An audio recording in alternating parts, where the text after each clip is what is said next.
As we were working a summer position at Target, and during this shift, my life changed forever. A woman stared at me from across the way. I thought she had a few scry loose. I tried my best to ignore her very intense stare.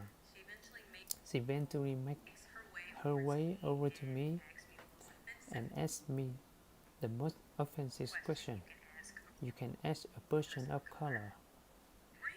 Were you born in this country? And I was immediately offended. And I said, yeah, I was born in this country. And then she said, do you have any kids? I said, no, I don't have any kids.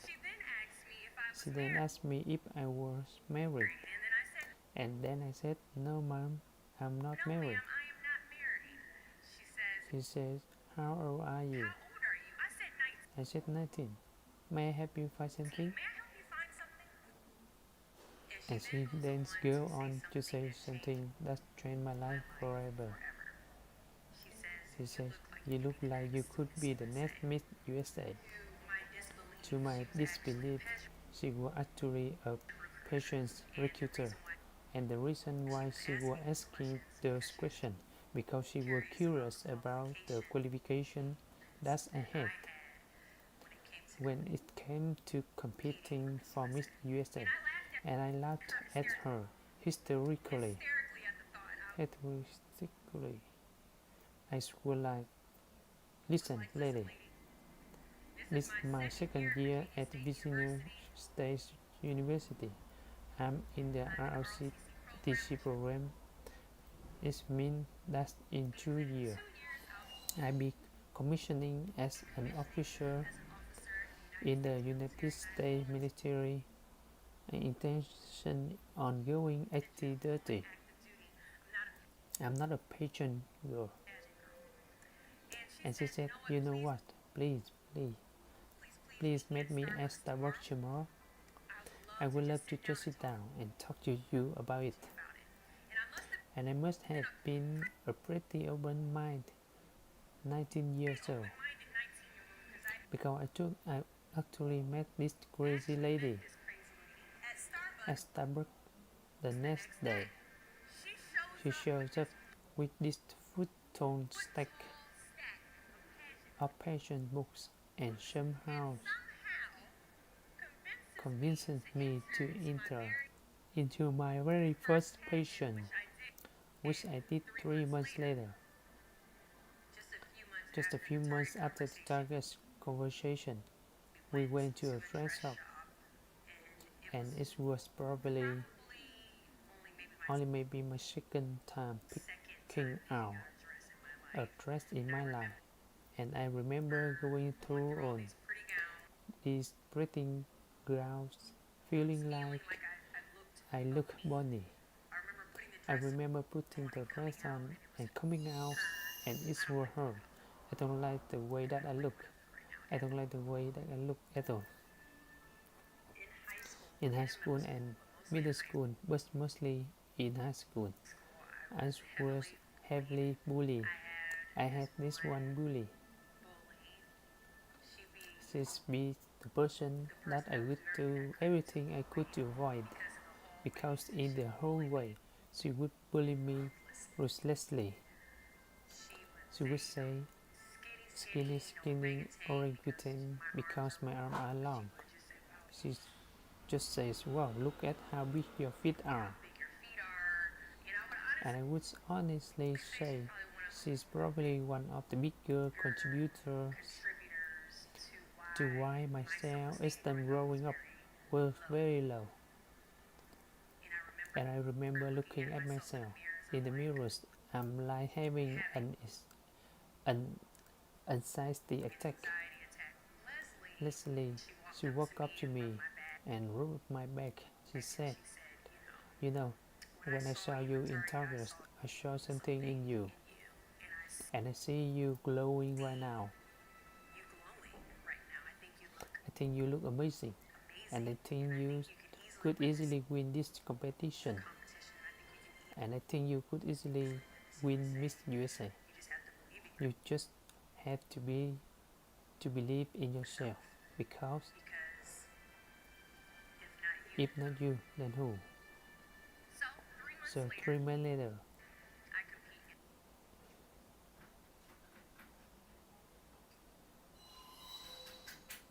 I compete in my first pigeons and I lose. I go back the second year, compete in the state pageant, I lose. I go back the third year, compete in the state pageant and lose. I go back the 4 years, compete in the same pageant and lose.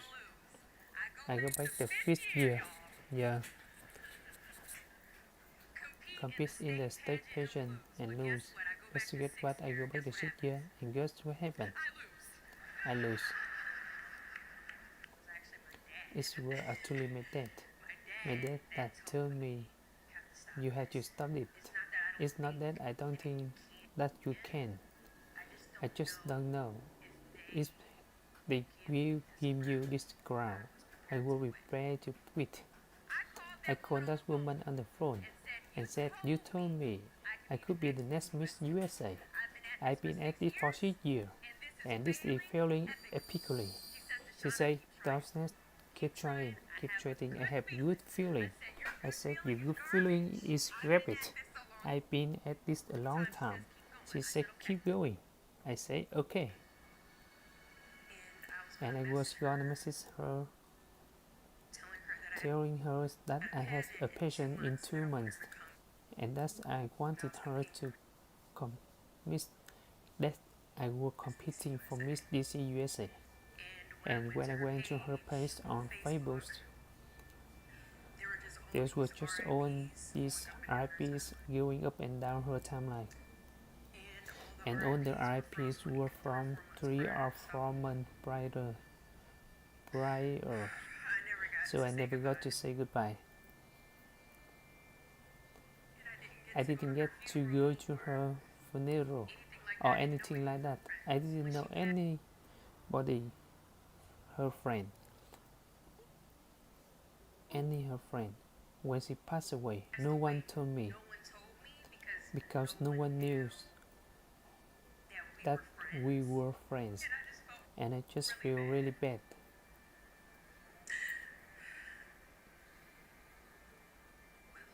With Leslie, she was battling leukemia for about 2 or 3 years. I would message her and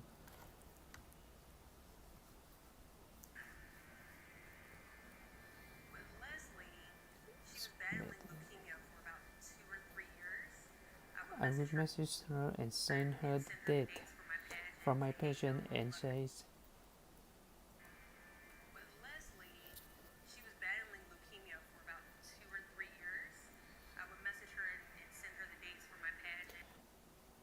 hey, you know, I wouldn't say. I would message her and send her the date for my patient and say, hey, you know, I would love for you to come out. And she say, I'm sorry, I can't make it. I just always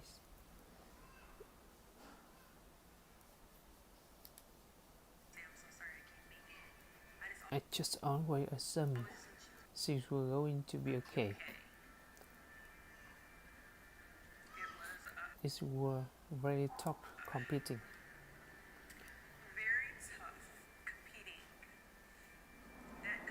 That December, and I spent that entire 2 weeks remembering Leslie. I want to prove her right, that what she saw and who she saw in Target was actually someone that could be Miss USA. When the competition happened, I called my mom. She said, I'm watching you, Leslie watching you, everybody loves watching you. I had an immediately anxiety attack. I was crying and I just said, I don't want to go out there. I'm terrified, because you could hear the people, thousands of people. This was the T-Mobile Arena in Las Vegas, and it's huge. I remember just looking at myself in the mirrors and saying, if not you, then who? I looked around and I just saw on this amazing woman that are more than capable of being Miss USA. I just kept telling myself, if not you, then who? If not you, then who? And then I got down to myself and Miss Hawaii USA. He, we, hand, we held hands and I said, thank you God for first runner-up. This had just been such an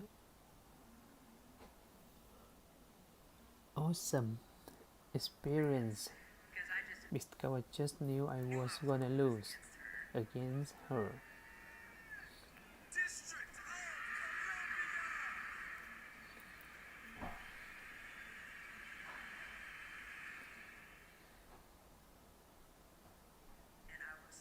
And I was shocked.